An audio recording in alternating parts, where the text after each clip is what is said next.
Magandang hapon sa lahat. Dito na po tayo sa mga awit 35:3 aking babasahin. Dalhin mo ang iyong palakol at sibat at sila'y tugisin hanggang sa mautas. Sabihin mong ikaw ang tagapagligtas ng abang lingkod mo, O Diyos na marilag.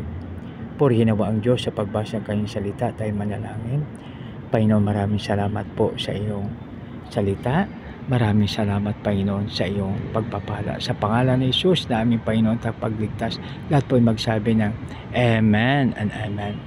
So dito mga kaibigan, dito sa ating binasa, dalhin mo ang iyong palakol at sibat at siya'y tugisin hanggang sa mutas. Sabihin mo ikaw ang tagapagligtas ng abang lingkod mo at Diyos na marilag.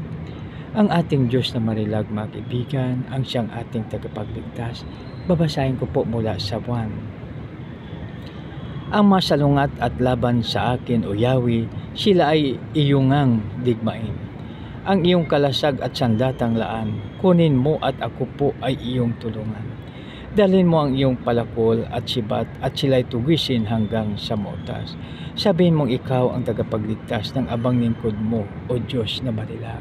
Mga kaibigan, tandaan po natin na anuman ang kinasadlakan natin sa buhay, anuman ang ating mga discomfort sa buhay, anuman ang mga problema natin sa buhay, ang ating Panginoon ang siyang ating pag-asa. Kahit anong bigat, pag-aanin niya po yan.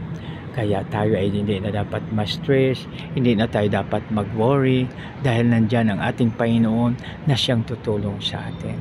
Tayo na po ay manalangin. Panginoon, maraming salamat dahil ikaw ang aming tagapagligtas, ikaw ang aming the best helper, O Lord. Lord, maraming salamat. Lord, tulungan mo po kami na aming ma-share itong iyong salita sa iba, sa aming kapwa, at tulungan mo rin po kami, O Lord, at gamitin sa iyong ubasan para sa iyong kalwalhatian.